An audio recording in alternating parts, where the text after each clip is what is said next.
Hey there guys, it's just Kate here from Secret Bloggers Business and welcome to this week's SBB Live. And this week I'm getting my data nerd hat on because I want to talk to you guys about metrics.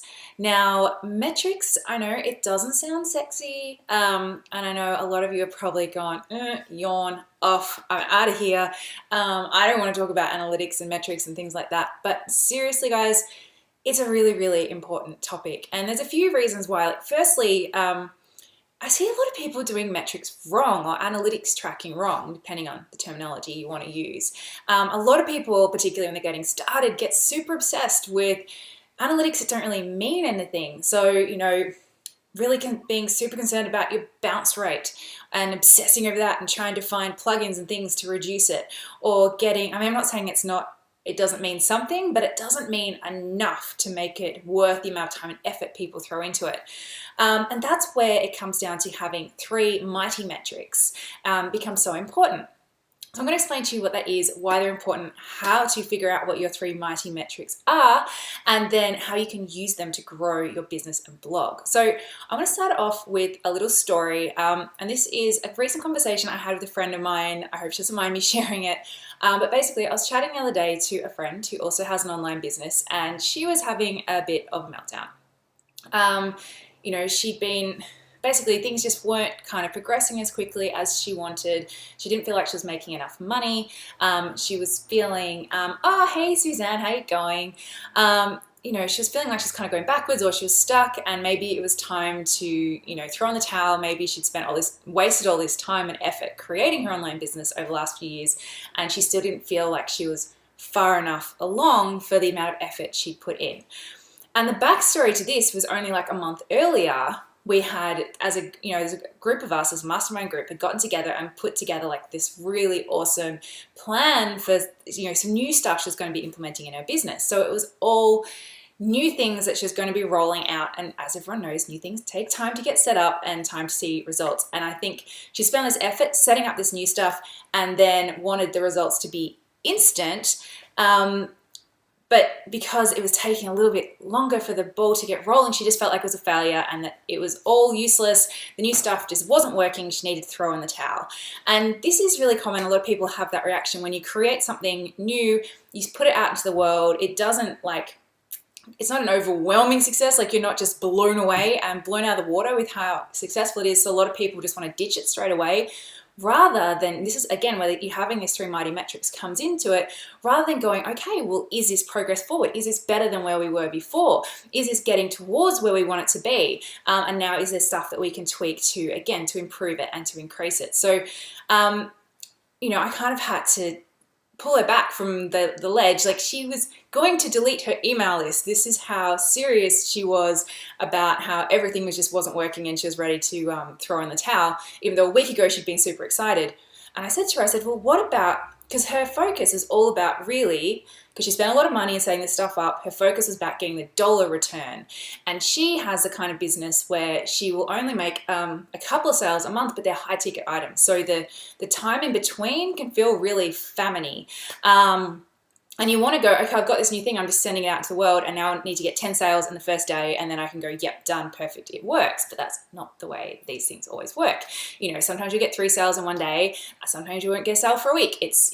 But you need, again, to know these metrics so that you can kind of see the pattern there, you can see the numbers there that you really should be chasing. So anyway, she was really super focused on this particular amount of money that she wanted to be making every month. And it was a couple of days into this month and the money wasn't here yet, therefore she was a failure. So I said, all right, well, what about, as I said, do you have metrics other than the dollars that you can be tracking that will show you that you're progressing and that you're getting towards this outcome? So normally one of those metrics comes down to knowing what is your conversion rate. So do you know how many people need to see your offer, or you need to speak to, if you're a coaching client and you're selling high ticket items, or need to read an email from you if you're selling courses for an evergreen funnel or something like that. How many people need to see your offer before someone buys it, just on average? And again, this is a number. Normally you'd have to have had a few hundred people go through. You can't tell from 1 or 2 people what your conversion rate is, because you could have one person buy it like out of 10 and then it's 10% and then no one buys it in the next 30, and so it's You need to have statistical significance, I think they call it. You actually have to have had, a few people, at least a couple hundred, go through to get that number, but it's a good number to know. How many people need to see your offer before someone buys? That's your conversion rate. So I recommend that's one of the Mighty Metrics for everyone. And the great thing about that one is you actually don't really need to track it too much. You need to just kind of keep on top of whether or not your current offer is sitting above or below that usual conversion rate. So you need to set yourself a conversion rate benchmark. That's your first Mighty Metric. And then whenever you're creating something new or you're tweaking something or changing something, okay, I normally convert at 4% or 10% or 20%, whatever it is. And this new thing I've done, now a few people have gone through it, is higher or lower. Therefore, is it good or bad? So this is why having, as you can start to see, knowing these couple of numbers and having them at the top of your head makes it really easy to see progress even after just a small amount of time. And also to be able to make those decisions, like, is this a good choice? Is this something I should continue to pursue? Or is this something I should maybe just chuck in the towel on? The other Mighty Metrics are really something that's going to depend on what your business is and what's important for you. So if you've got an online store, for example, obviously you need to know your average conversion rate, but it might also be really important for you then to know the number of people visiting your site. So that's going to give you kind of a rough indicator of the amount of sales you should get each day, and also the average cart size, like how much money on average are people buying when they purchase from your site. So again, you can start to go, and you can start to track this and say, all right, well, am I on track? If you're having a rubbish day and you feel like, the wheels are falling off and things aren't working, or you've tried something new and you need to be able to have a really good objective look at whether it does or doesn't work, then, come back to these 3 Mighty Metrics that you've set and say, all right, is this on track with, my benchmarks, or is it higher, is it lower, etc. If you sell online products, then, and you have an evergreen funnel, then a really good number to know always is not just your conversion rate, but how many people opted into your content upgrades and all the other offers that kind of got popped into the top of your funnel that day. Therefore, how many sales are you going to be able to expect the next day or the next week, or however long it takes for people to kind of go through your evergreen funnel. So these are the kind of metrics that it's really important to know, and to know them almost daily. So I'm kind of setting you guys a task. I want you to think about, in your business, what are 3 numbers that aren't sales that you should be tracking, that are going to let you know if your business is on track each day, each week, each month, and that you can also use as a really good benchmark or guide for anything new that you do or try, any optimization stuff you might be making, any tweaks, any changes. Like, it's going to be your, this is your line in the sand where you go, everything on this side is good, everything on that side isn't working so well, and you can use that to make some really powerful decisions in your business. So I want you to go away, think of what those benchmarks are. And the reason, I know a few of you will be going, oh no, but tracking sales, that's my most important thing. And you can do that if you want, like if that is going to work best for you. But I like people to try and have most of their metrics actually not sales related, because everyone tracks sales. Like, you always know how much money that you've made because you need to be able to pay your bills and all that kind of stuff. But this is more for those days when, for whatever reason, the sales haven't come. And so you can have this tool there to go back and look and go, no, it's okay, because the other metrics are still holding.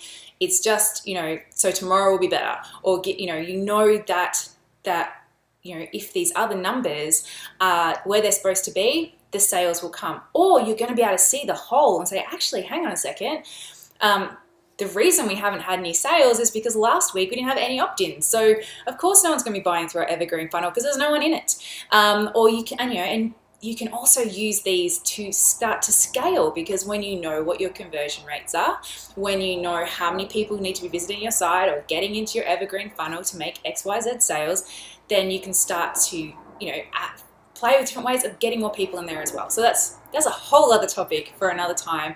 But I'd love to hear what you guys thought. If you have any metrics that you are tracking right now in your business, if you found them useful, or if you found any cool tools. I'm a big lover of an online tool or piece of software, particularly, and I'm actually on the lookout if anyone knows of any awesome dashboard software, because at the moment I'm going to be old school. My VA checks this stuff for me. So if you are if you're thinking about setting up these metrics and using them in your business and you have a VA, I highly recommend this is one of their tasks. They send you a report each morning in an email, super simple, and say you had this many opt-ins, conversion rate is this, etc., and then you can look at it on, maybe you can do them like a daily one and a weekly one and a monthly average, so you can have that in your inbox first thing every morning and go, yep, everything's on track, or oh no, that's a little bit low, we might need to do something about that. And then, you can have business rules in place for what to do if something's low, but again, another topic for another day. So anyway, guys, I hope you found this useful. As I said, I would love to hear what the metrics are in your business that you're tracking, or maybe if you're a bit freaked out by your metrics, what are going to be the baby steps you're going to take to starting to take back a bit of ownership of this stuff, because knowing your numbers is really, really powerful. It's not super scary.